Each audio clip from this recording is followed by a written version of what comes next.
West Coast Cookbook and Speakeasy with Chef Justice Putnam. Netrootsradio.com.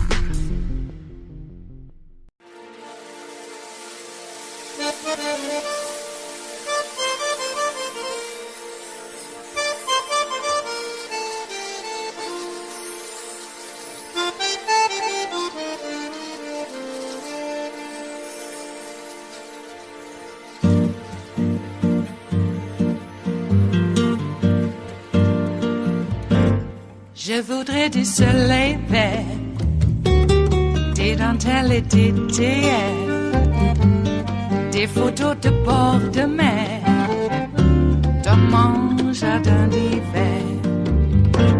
Je voudrais de la lumière, comme en Nouvelle-Angleterre.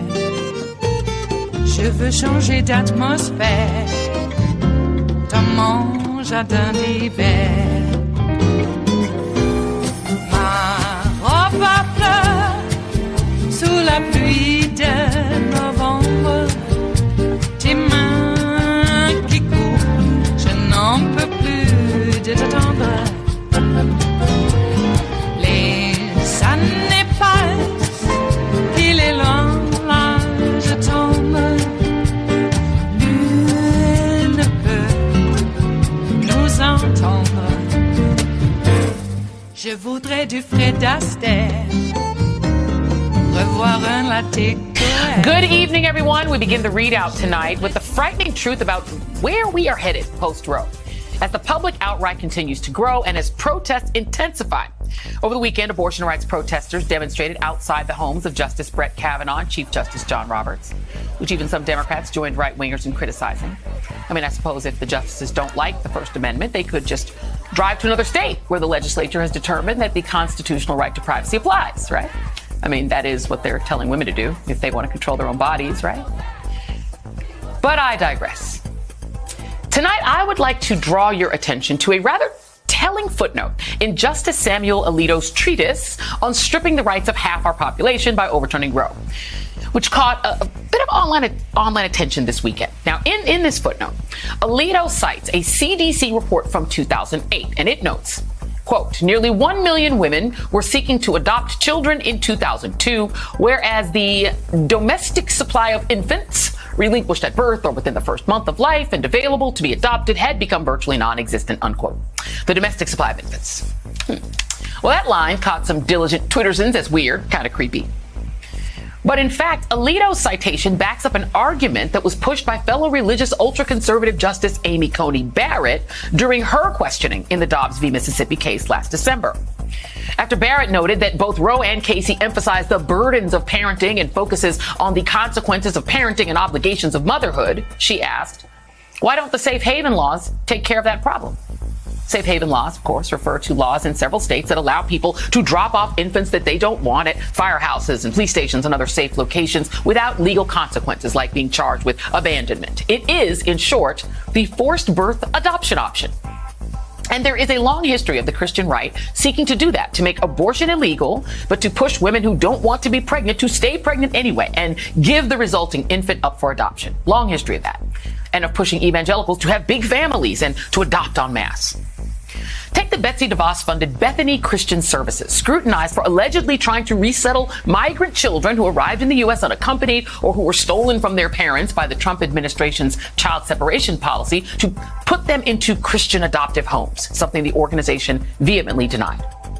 Less in doubt, the recent case in March of this year of Matt Shea, a far-right former Washington state representative who is accused of domestic terrorism in relation to allegedly helping to plan the 2016 Bundy Ranch standoff with the federal government in the state of Nevada. Remember that?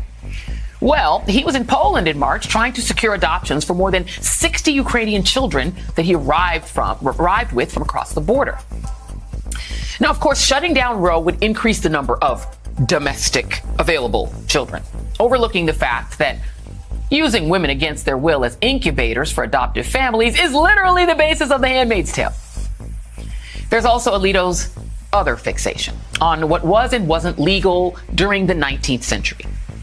He notes that by the time the 14th Amendment was ratified in 1868, 3/4 of states had made abortion a crime.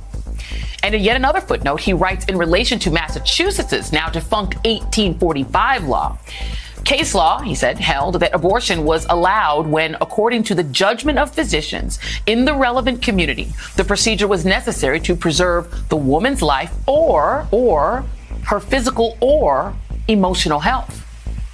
Now, it is telling that Alito notes the timing of the 14th Amendment because when citing the legality of abortion for the physical and emotional health of women, that could only have meant certain women. Because in 1845, enslaved women had no protection under law and were not treated as citizens or really even as people. It was indeed the 14th Amendment that granted, at least on paper, citizenship and rights to the formerly enslaved. Women for whom the reality of abortion had a very different significance in bondage. The College of Charleston notes that enslaved women knew that enslavers valued and depended upon their ability to bear children and to increase the slave population. With this understanding, enslaved women participated in acts of resistance specific to the labor demanded of them, from avoiding sexual intercourse to terminating pregnancy to taking the lives of their own infants. That includes the very real tragedy of Margaret Garner, who took the life of her own daughter rather than subject her to the horrors of slavery. That story is the inspiration behind Toni Morrison's Beloved, which goes a long way toward explaining this big push to ban that book in schools and libraries. And as the ACLU points out, just like slavery, maximizing wealth and consolidating power motivated the anti-abortion enterprise. Republican politicians, meanwhile, are making clear that they are not finished trying to consolidate power by not just simply overturning Roe. They're making clear that they would like to go further. And Mississippi Governor Tate Reeves evaded all sorts of questions this weekend while refusing to rule out banning contraception, while Senate Minority Leader Mitch McConnell said a national abortion ban would be possible if Roe is overturned. Joining me now is Anthea Butler, chair of the Religious Studies Department at the University of Pennsylvania and author of White Evangelical Racism, The Politics of Morality in America, and former RNC chair Michael Steele, who is an MSNBC political analyst. Thank you both for being here. Anthea, I do want to start with you because I went into a very deep wormhole about the history of enslaved women and abortion over the weekend.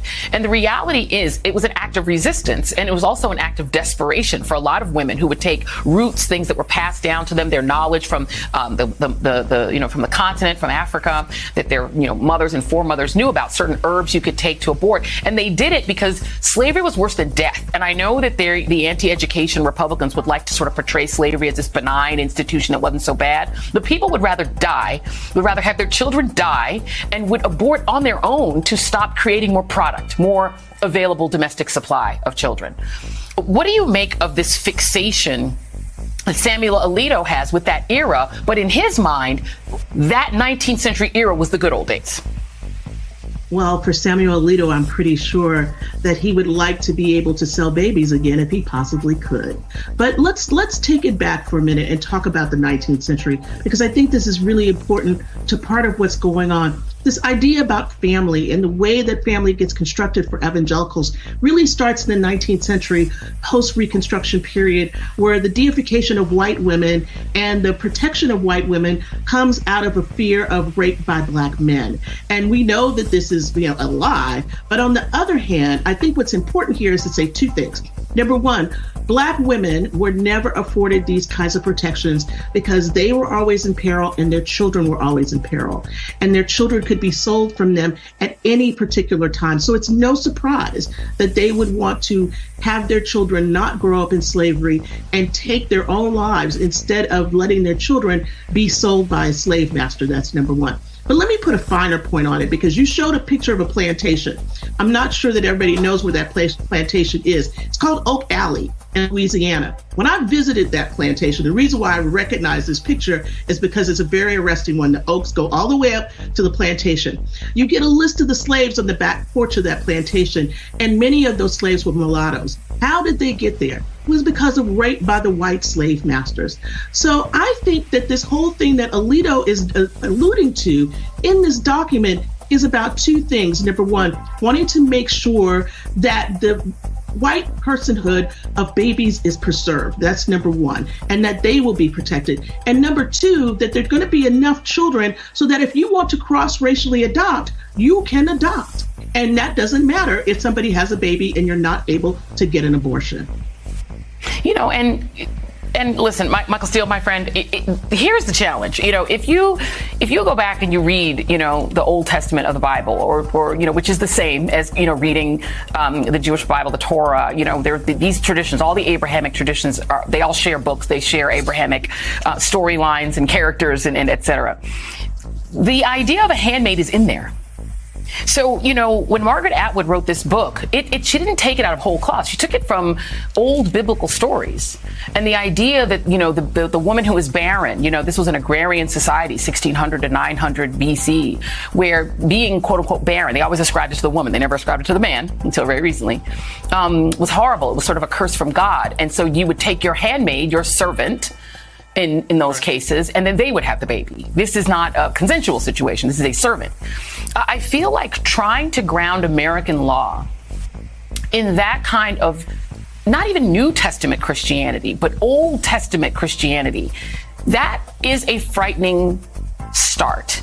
And it doesn't end with just abortion. You now have Mississippi, Tate Reeves, the governor there on State of the Union, sort of, you know, we may be on trying to ban Plan B and IUDs. That may be next, because a lot of these same evangelicals believe those things are abortifacients. Marsha Blackburn opposing the Griswold decision. That's the one about contraception. So they're saying that's also wrongly decided. You have this guy in Arizona, Blake Masters, Tucson-based venture capitalist. He's Peter Thiel's guy. He says, we want to go further. We want to overturn Griswold. That's the plan. That's the contraception one. Mitch McConnell saying national ban on abortion, entirely possible. This is the definition, Michael, of a slippery slope, is it not? It is on a number of levels. And to your first point, it is much more difficult to reconcile this emerging theocracy within this, you know, conservative evangelical / political space against a New Testament story, against a New Testament background, because it doesn't align. The New Testament narrative is very different, where the Christ embraced everyone.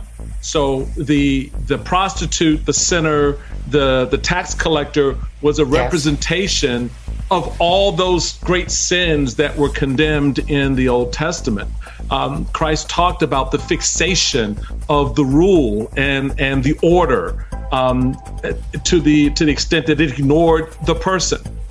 And that's exactly what we see now emerging in this space. And as someone who is pro-life, I've always had a problem with the ignoring of the human person part of this. Yeah. And this idea that it's a zero-sum situation, particularly in the draconian laws that you're seeing now, that say we won't even acknowledge we want to do away with the child conceived in we won't allow that to happen in rape or incest, and so there is this sense that the party that's now trying to write this new narrative is doing so, and this basis is going to be tried to be put in this sort of Old Testament space to make those folks who probably would have some problem otherwise feel better about where this is going.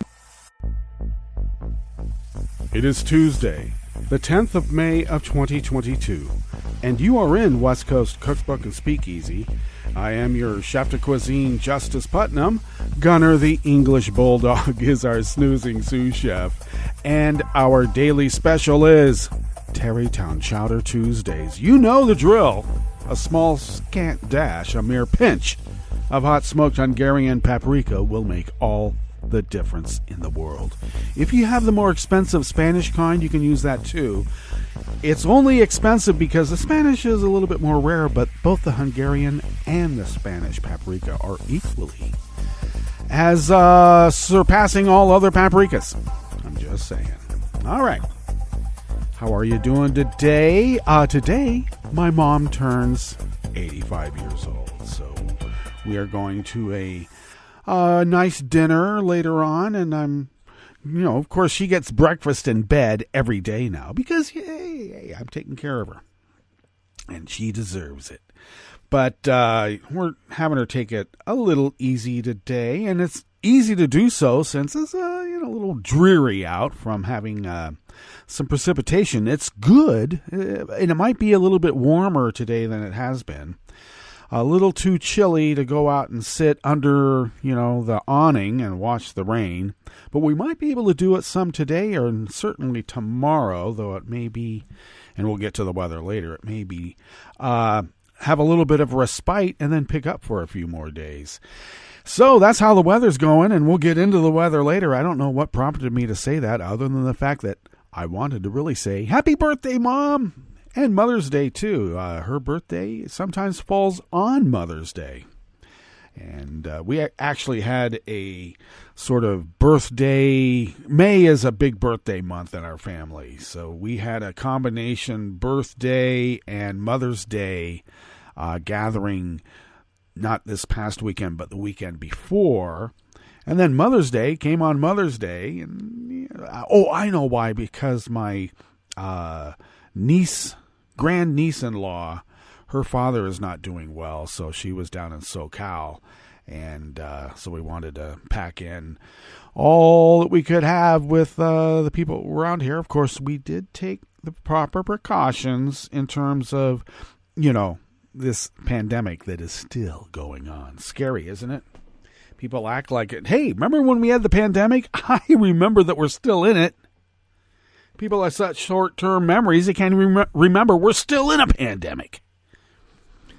Well, they were told it's over, apparently, but I don't know who. They said it was over from the very beginning. If you wear a mask, you're a snowflake. Well, I saw you wearing a mask during the wildfires. What's up with that? I don't know. People will do anything if they think that they can kick somebody else, if they happen to be a bully at heart. And there are sure a lot of bullies at heart, about 70-some million. Yeah. They're lucky I'm not Poet, Philosopher, King, because I'd be data tracking a location, finding them. Flying drones wherever they go. It'd be a great boon to the drone industry if everybody had a personal drone following them around to let me know what is going on. But good thing I'm not Poet, Philosopher, King, right? See, the thing about being a poet, philosopher, king is that you might be enlightened enough to know that you would be the last person that you would want to have rule the world. Jeez. All the arbitrary little peaks. Do we really want to put up with that? Hell no. That's why we have representative democracy, to dull the extravagances of the individual. Jeez. On the other hand, I like the idea of being a human being. Okay? And I like to think that those of us who are walking around and, breathing the air and having a self-reflective thought and can prove it, that we're human beings. Okay?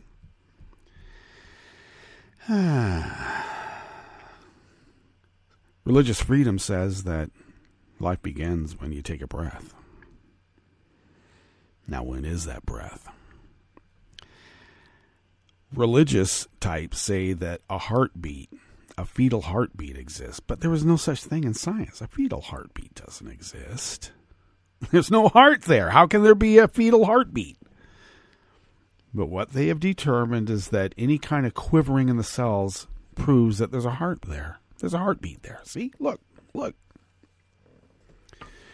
Sort of like throwing a woman into the lake, and if she sinks and drowns, she's a witch. And if she floats on the top, she's a witch. So either way, you know what to do with a witch. After all these citations about hail, it gives a whole new meaning to hale and hearty, huh? Jeez. Going hale and hearty if we're going to go... Well, he didn't really burn witches. He just hung them. See, that's the thing, is they always get us on these little technicalities. Oh, you can't call that an assault rifle. That's not a military rifle. Yeah, well, it shoots a bunch of bullets at, really quick. Yeah, you're a liberal idiot. You don't know anything about guns. How can you tell me about guns? And yet they want to tell us about, I don't know, deconstructing American literature. How is that possible? They can't even read. We make one little mistake in identifying what an assault weapon is. It's not even a mistake. And we have no right to have any kind of opinion on it, so shut the F up. They get to tell us what strange quarks are, or are not. I haven't met a conservative plumber yet who thinks that somebody else knows his job better than him. Okay? I'm just saying. When they start going off about expert this and expert that. Aren't you an expert? Yeah, well, that's different. Is it? All right. They want to get rid of, what is it? SEL, social and emotional learning? You're going to teach my Nazi brat to be empathetic to another living thing? It's bad enough I'm trying to get him to hate humans, and you're trying to get him to love everything? What the hell? That's my choice. No, it's not. It's called child abuse. And every time I see DeSantis abusing those kids as props, just like Saddam Hussein did, notice how he has sort of some of the facial square-jawed features of Hussein? Just saying. And I got to tell you one other thing. That effer looks high all the time. I've been around a few high people, and you can kind of pick up on it, a little thing in the eyes. What's he on? I don't think it's pot. Could be doing the gummies. Never know. But I think it's something else. And what is it about all these fascisti that insist on that kind of behavior? I will say once again, I've been saying it quite a bit on social media over the years and years, is that any Nazi, maggot, fitness buff who is running for office, they need to piss in a jar so we can test for steroids and human growth hormone use. That certainly impacts one's ability to discern what is reality and how one reacts to it. That's why you have to piss in a jar to flip a burger. Because you might be incapacitated in some fashion, so you can't flip the burger. That's not really the truth. They're just trying to punish people, but you know what I mean. Tit for tat. Oh, boy. Oh, Britney Spears is posting pictures of herself fairly in the buff. And people are saying, Britney, stop taking those pictures and putting them on social media. I guess she'd put several up of the same pose with different filters, and she covered her breasts up and had some sort of emoji covering her pubic area. Some people call it the private parts. It didn't seem so private, but you know what I mean. And some said, "Oh, this is great. She's so free," and others are saying, "Stop taking those pictures." And I'm thinking, she's not the one taking the pictures, okay? Could be her fiance. They're on vacation. For a woman in her 40s, Britney looks pretty good, I just got to say. Okay. But I don't know what people are all upset about. I mean, no one complained when she was traipsing around in a sexy Catholic schoolgirl uniform. In fact, that was all part of her brand. Wouldn't this be the natural evolution of the brand? I don't know. I think the reason her dad's pissed off is that he's not making money off of it. He had groomed her for this particular point, now he's out of the picture, and he is mad, I bet. Well, that's what happens. She came from the Christian background thing, kind of the weird cult thing. All right. Virulent, one might say. Yeah, one might. And then they started making money, and it's like, hey, we know what our religion is. God made it for us like this. Really?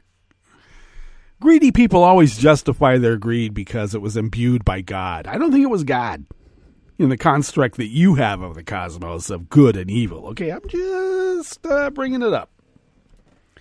Little self-reflection might be proper in times like this, but they're taught not to do that.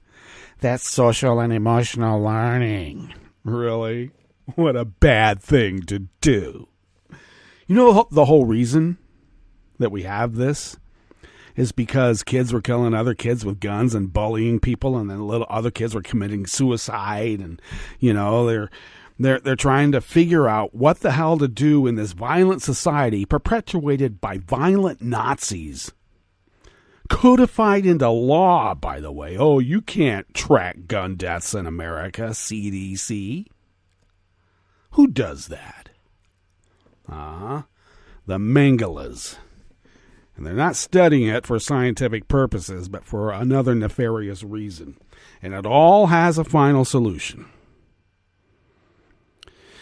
It's about time we woke up. That's why they don't want us woke up. All right, I said I wasn't going to rant so much, so let's not rant so much. What's on the rest of the menu here in the Bistro Cafe of West Coast Cookbook and Speakeasy on my mom's 85th birthday? Happy birthday, Mom. Well, at the top there, Alito cited the recent decline in the domestic supply of infants for adoption as the reason to overturn Roe, and that also was there, the handmaid lady, Amy Coney Barrett. Coney? That Amy gal. All right. And what about the DeVosses? They're into the child trafficking adoption cartels, too. On the rest of the menu, Joe Biden announced that 20 internet companies have agreed to provide discounted service to people with low incomes. A $20 million HUD grant doubles the size of its eviction protection program. And lawyers for Michael Sussman say they plan to call a former New York Times reporter as a witness to help show the attorney is not guilty of the charges in Durham's witch hunt. After the break, we move to the chef's table, where Hong Kong leader Carrie Lam said that Chinese patriots are now firmly in charge of the city. And she said it like it's a nice thing.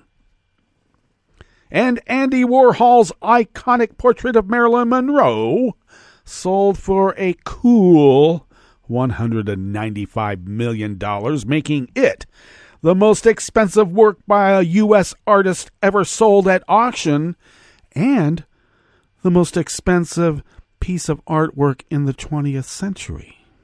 All that and more on West Coast Cookbook and Speakeasy. Bon appetit.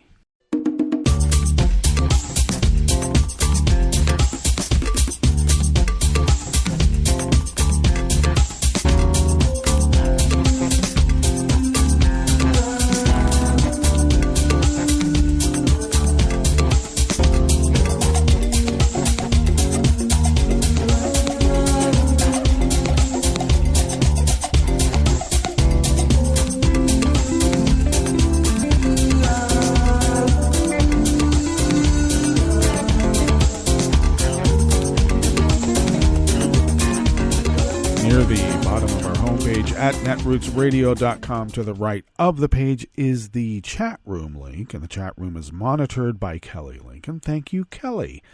To the left of that chat room link, across the page, near the bottom of our homepage at netrootsradio.com, is the link to our Patreon page, and do become a recurring Patreon of Netroots Radio. We need the moolah. Yes, we do. We need it because we need help paying our bills. I'm sorry. We're not independently wealthy industrialists. We're not data brokers selling people's data for $160 a pop. Nope. We are Resistance Radio, hoping to be some kind of bulwark against the, and I'm going to just say the F word right here, the fascist takeover of not only representative democracy in the United States of America, but worldwide. And they're not going to stop at representative democracy either. So let's all be forewarned. So we take our roles here quite seriously. Even though there's a lot of gallows humor, it's how you survive. And but to continue with the gallows humor and why we use it, because we're not here for the gallows humor, okay? We're here for some actual action, and that's stopping these dark forces arrayed against the United States of America and representative democracy worldwide. So if you could afford an espresso-type coffee drink and could maybe send the funds that you would spend on that our way once a month, it would really help. And we thank you for considering that, and we thank those of you who have been doing so. It has really helped. Oh, my God. Okay. If you would like to follow Netroots Radio on Twitter, do so at Netroots Radio. Tom takes care of that. Thank you, Tom. Follow me on Twitter at Justice Putnam. I'll tell you why. Because I post the show notes and links diary on Daily Cuz about 10 minutes before showtime. Get that posted up on social media platforms like Twitter, hopefully, before showtime, sometimes after. And then the show notes and links are where the real reportage can be found, so do look it up. And, of course, the full articles are there. Sometimes, as you know, we abbreviate or add to. But all within, the truth. We're not lying here. Hey, if you would like to follow the show on Twitter, you can do so at Cookbook West. Yeah, I know which one it is. And please do pick up podcasts by way of Spreaker, Stitcher, TuneIn, iHeart, YouTube, iTunes, wherever podcasts can be found in the deep state archive, as it is, of the Netroots Radio Library over all these many years, 11 and counting, can be found at the Internet Archive at archive.org. All right. Something that came up. For some reason, Joe Biden is responsible for the baby formula monopoly. He is responsible for it. It's so outlandish that they would come up with these crazy conspiracy theories when everybody knows it was Hunter. Yeah. But anyway, I don't get how Joe Biden could be responsible for the baby formula monopoly when I don't think he's ever been in cahoots with the Koch brothers, the Petersons, the DeVosses, and all the others who've been trying to consolidate our economy into the hands of just a few. Don't tell me who's the socialist in this construct, okay? Let's get into this first offering here in the Bistro Cafe of West Coast Cookbook and Speakeasy. Remember the Obama phone? I wonder what they're going to call this. Biden announces a program offering discounted internet service. And since it's for poor people, yeah, it's going to be like the Obama phone, I am sure. This offering comes out of the Associated Press by Amir Madhani and Will Weissert. Or is it Weissert? President Joe Biden announced yesterday, Monday, that 20 internet companies have agreed to provide discounted service to people with low incomes, a program that could effectively make tens of millions of households eligible for free service through an already existing federal subsidy. High-speed internet is not a luxury any longer. It is a necessity, Biden said at a sun-drenched Rose Garden event, with representatives from participating companies as well as members of Congress. California, as we reported here at West Coast Cookbook and Speakeasy, pushed back on the internet companies here on the West Coast, and I'm hoping it happens in Oregon, but so that they can't throttle your internet speed and pretty much extort money out of you. You want higher speed? Pay us some more money. Don't you want the highest speed available? Yeah. As part of your charter in the very beginning, you're not supposed to throttle it and stuff. Why do you think you can throttle it now? Because you had a fascist Nazi at the helm for the previous 4 years? No, that's not how it works.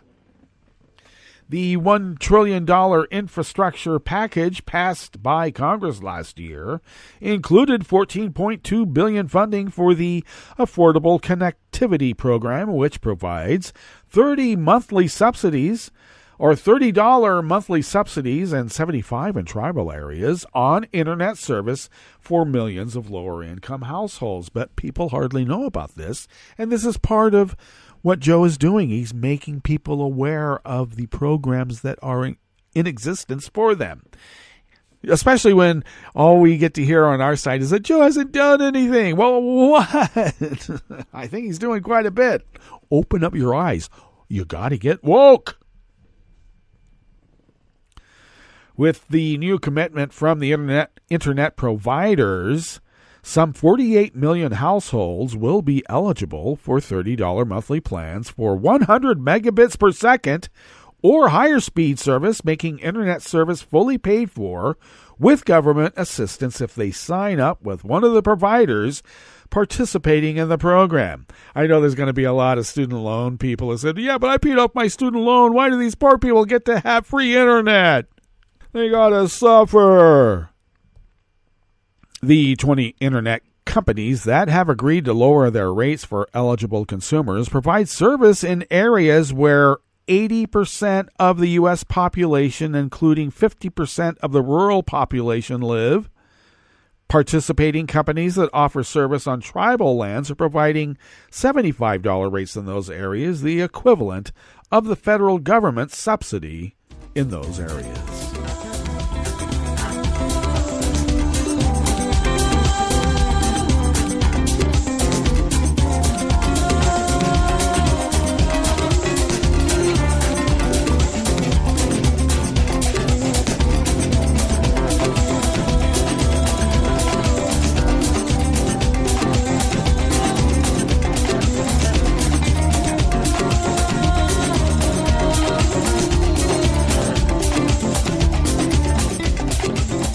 Ashraf Khalil of the Associated Press brings us this next offering here in the Bistro Cafe of West Coast Cookbook and Speakeasy. Tarrytown Chowder Tuesdays.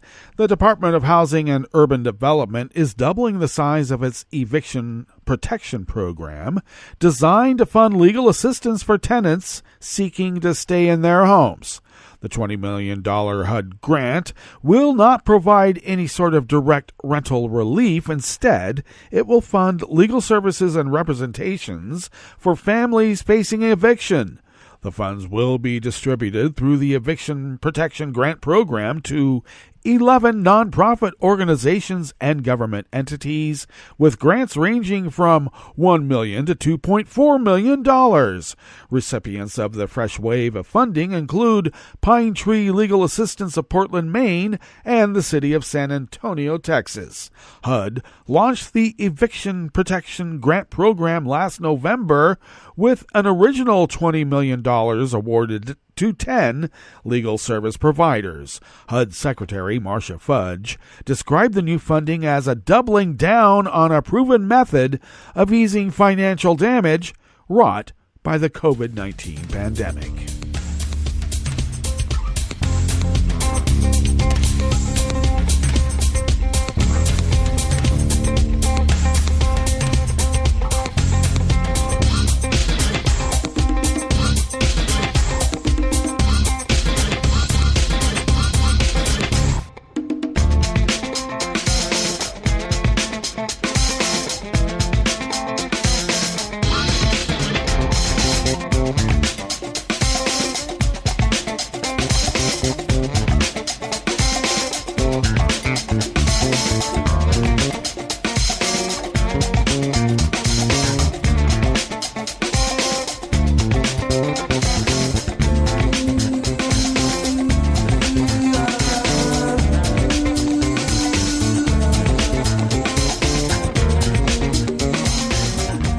Barrett of the Washington Post brings us this final offering here in the Bistro Cafe of West Coast Cookbook and Speakeasy.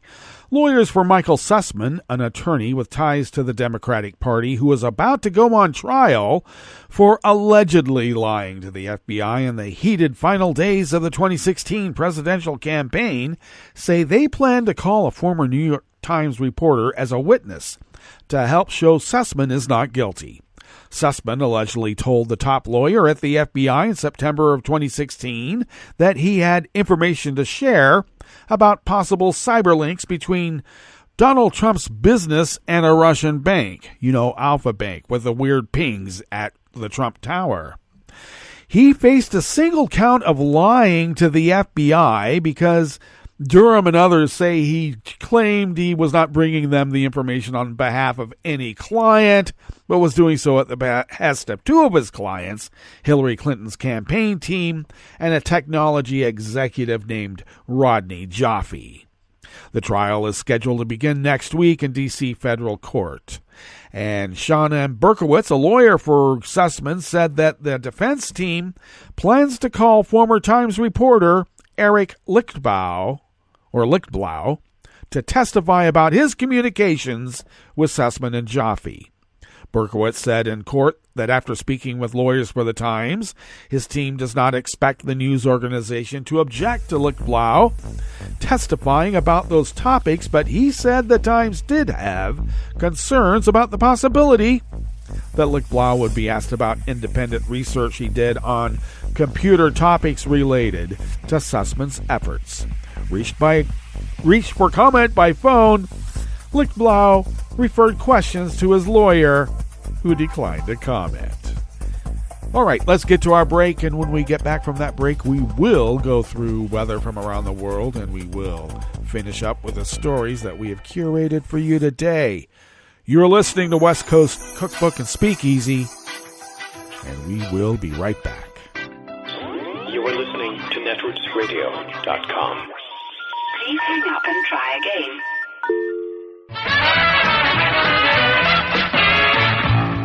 From a point at sea to the circles of your mind, a new force is at work for planetary transformation. New radio for a new Earth.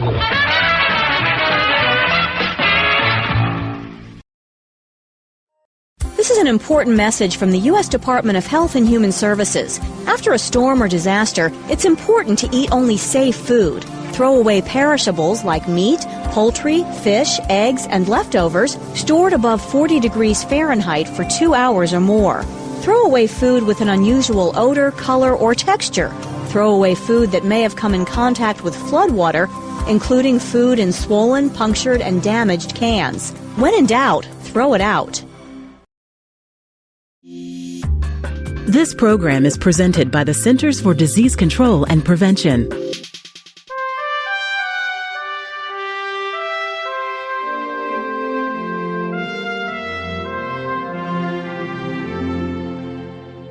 Welcome to A Cup of Health with CDC, a weekly feature of the MMWR, the Morbidity and Mortality Weekly Report. I'm your host, Dr. Kathleen Dooling.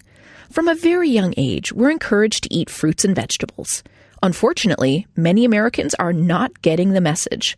Dr. Seung-Hee Lee Kwan is with CDC's National Center for Chronic Disease Prevention and Health Promotion. She's joining us today to discuss the importance of eating enough fruits and vegetables. Welcome to the show, Seung-Hee. Thank you for having me. Seung-Hee, what is the recommended amount of fruits and vegetables? The federal guidelines recommend that adults consume at least 1.5 cups to 2 cups of fruit and 2 to 3 cups of vegetables each day.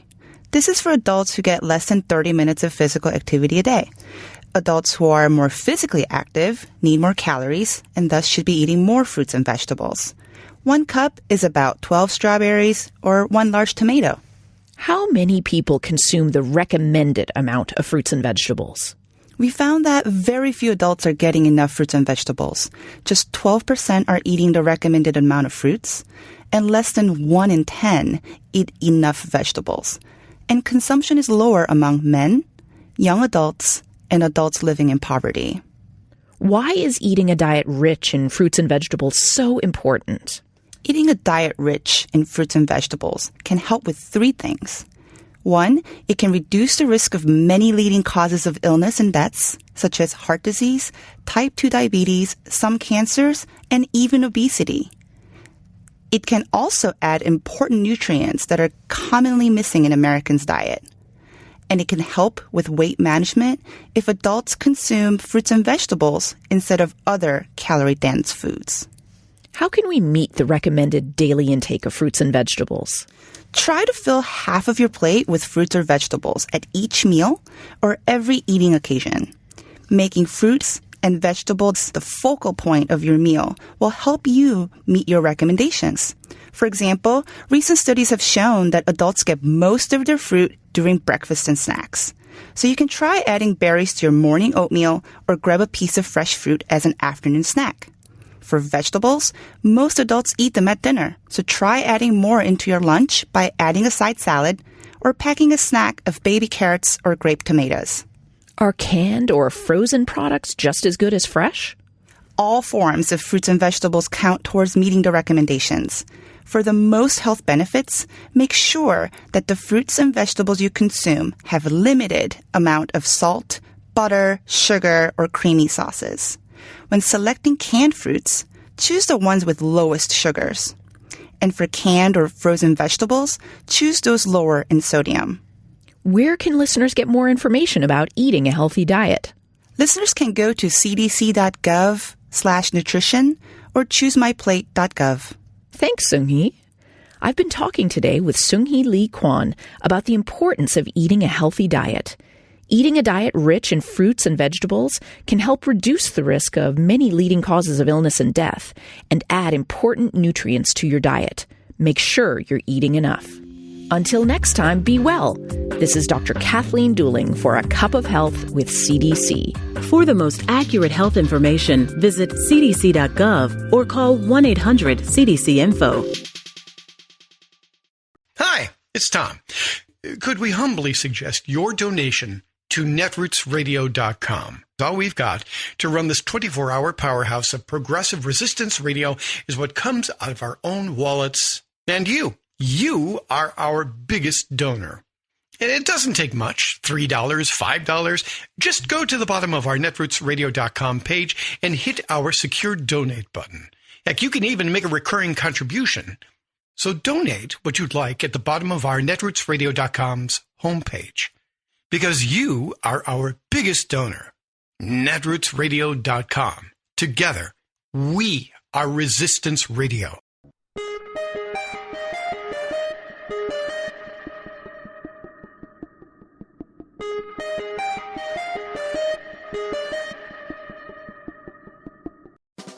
Welcome to 60 Second Civics from the Center for Civic Education. We're joined today by Dr. Scott Casper, President of the American Antiquarian Society. Dr. Casper, what questions did the framers address in deciding how the president should be selected? The third solution is to create a separate body whose sole function is to select the president, and that's the Electoral College.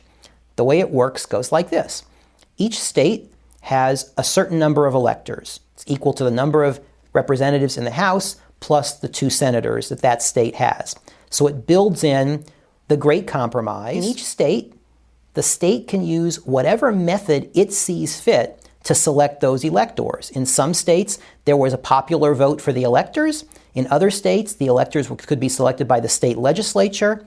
But the people who would ultimately vote for the president would be those electors selected in each state by whatever method the state saw fit. The result then was to insulate Congress from the president and vice versa. So the president was not dependent upon Congress for his election. It seemed to solve the problem that they were dealing with about having the president be independent. But then there was another problem. What if the states couldn't agree? What if the electors couldn't agree or couldn't reach a majority? So they also built in another mechanism by which if no one candidate received a majority of the electoral vote, it would go into Congress, where the House of Representatives would select the president, but it would do so on the basis of one state, one vote. Check out more interviews with Dr. Scott Casper in Unit 2 of the We the People Open course, a free online course on the U.S. Constitution at learn.civiced.org. That's all for today's podcast, 60 Second Civics, where civic education only takes a minute.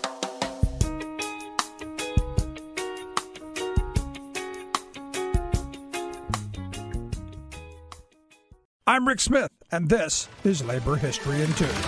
On this day in labor history, the year was 1869. At 2:47 p.m., a one-word telegram was sent from Promontory Summit, Utah. The message read simply, "Done." That understated message marked the end of one of the most incredible projects ever completed by working people in the United States, the building of the Transcontinental Railroad. The arduous work of laying the rail track across the continent was completed by a predominantly ethnic workforce. It has been estimated that workers swung hammers some 21 million times, laying the track along more than 1,100 miles. Irish workers performed the dangerous work for the Union Pacific Rail Company, building the track from the east. Chinese labor made up 3/4 of the Central Pacific crews constructing from the west. Laying the track through the Sierra Nevada mountain range meant blasting through solid granite. Chinese laborers used highly volatile nitroglycerin to make way for the railroad. On some days, the track progressed as little as just a few feet. The Central Pacific Company reported that 137 workers died on the project. Newspaper reporters claimed to have seen many, many more bodies of Chinese workers. The true death toll will never be known. Both the Irish and Chinese workers not only experienced brutal working conditions, but also had to deal with discrimination. The track also cut through territories of Native American land. The railroad encroached on this land and further accelerated the displacement of Native American people. When the final golden spike was driven into the track at Promontory Summit, the nation was forever changed. The trip across the continent, which previously would take up to 6 grueling months, had been reduced to just 2 weeks. Labor History in 2 brought to you by the Illinois Labor History Society and The Rick Smith Show. For more information, go to laborhistoryin2.com, like us on Facebook, and follow us at Labor History in 2.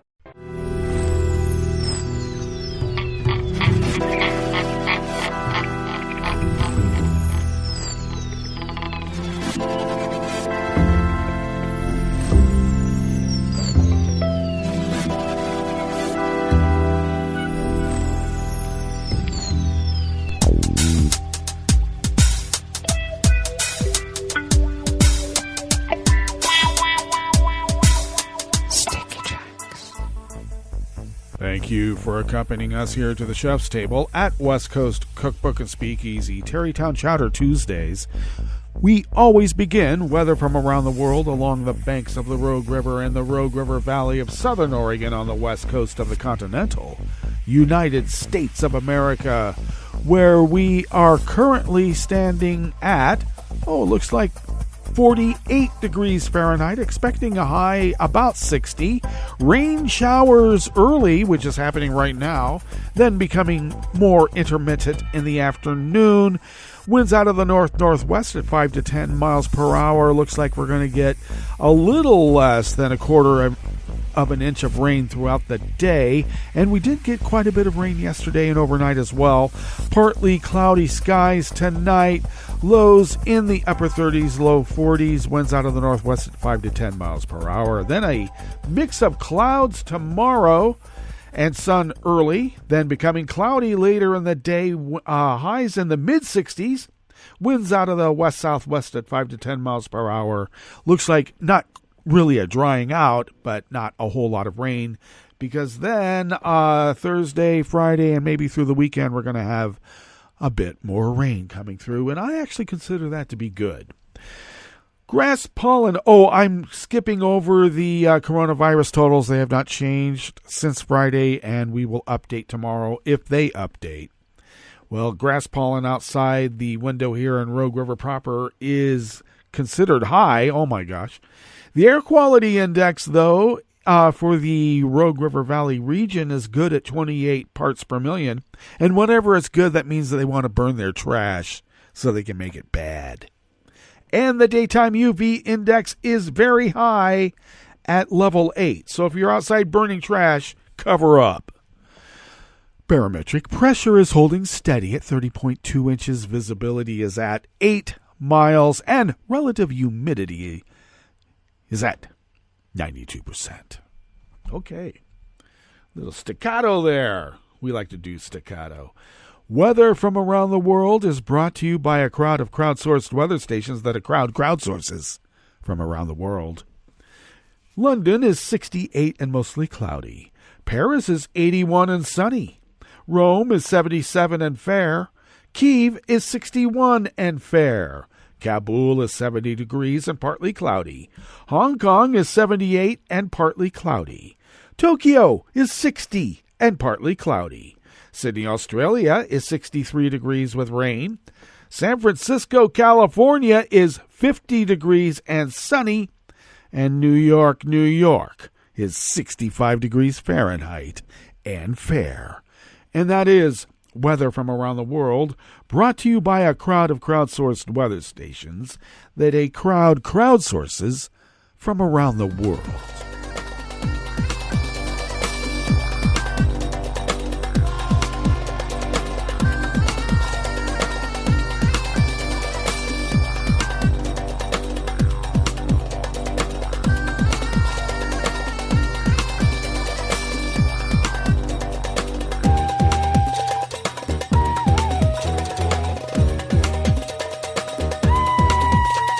Staff at the Associated Press bring us this first amuse-bouche here at the chef's table at West Coast Cookbook and Speakeasy. Hong Kong leader Carrie Lam said that Chinese patriots are now firmly in charge of the city following the election of its new leader, who ran unopposed in a process controlled by Beijing. Lam's comments came a day after a carefully vetted election committee voted overwhelmingly to approve John Lee, a hardline security chief who oversaw a crackdown on Hong Kong's pro-democracy movement after massive protests turned violent in 2019. That's almost like a chicken and egg argument. Which came first, the crackdown or the violence because of the crackdown? The protests led to the imposition by Beijing of a sweeping national security law and the reorganization of the city's legislature. Political opponents were subsequently jailed, dissenting voices silenced like, forever, and the organized opposition quashed. Appearing with Lee, Lam said such changes were necessary to restore order and stability in the Asian financial hub.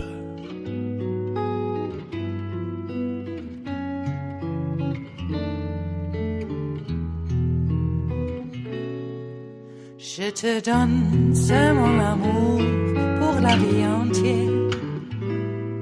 La promesse de me trouver à tes genoux. Aussitôt que tu m'appelles, rester toujours fidèle. C'est tout,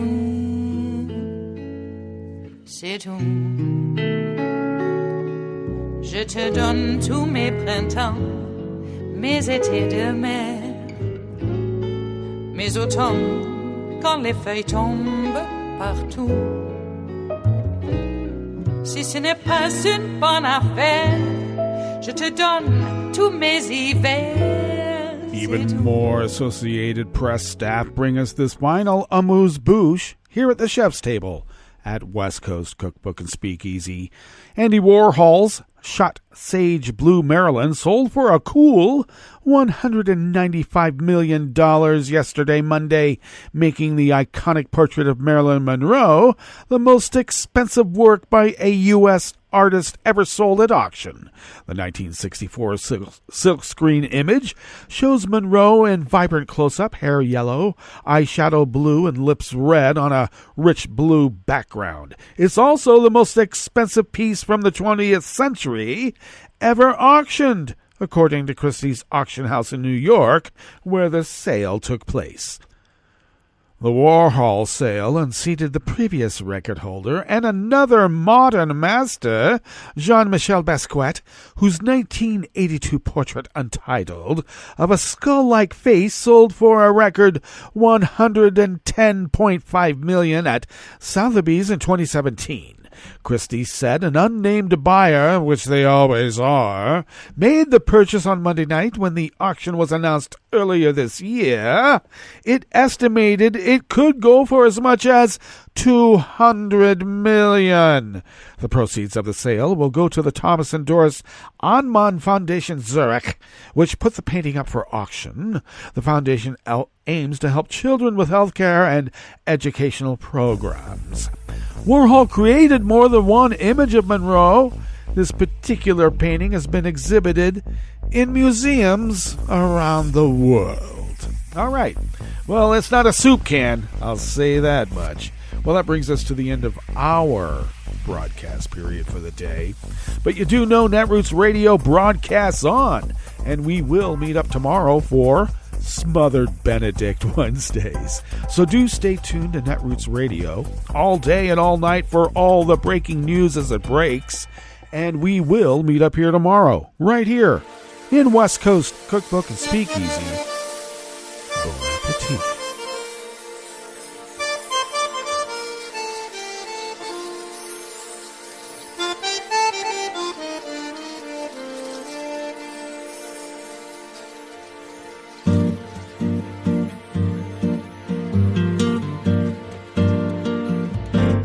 Je voudrais du soleil vert, des dentelles et des théières, des photos de bord de mer, dans mon jardin d'hiver. Je voudrais de la lumière, comme en Nouvelle-Angleterre. Je veux changer d'atmosphère, dans mon jardin d'hiver. Robe à fleurs sous la pluie de novembre, tes mains qui courent, je n'en peux plus de t'attendre. Les années passent, qu'il est loin, là je tombe. Nul ne peut nous entendre. Je voudrais du Fred Astaire, revoir un latte Goël. Je voudrais toujours te plaire dans mon jardin d'hiver. Je veux déjeuner par terre, comme au long de golfe clair, t'embrasser les yeux ouverts dans mon jardin d'hiver.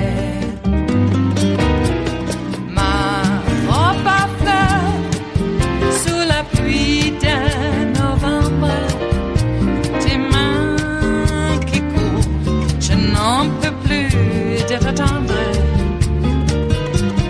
Les années passent, il est loin, là je tombe. Nul ne peut nous entendre.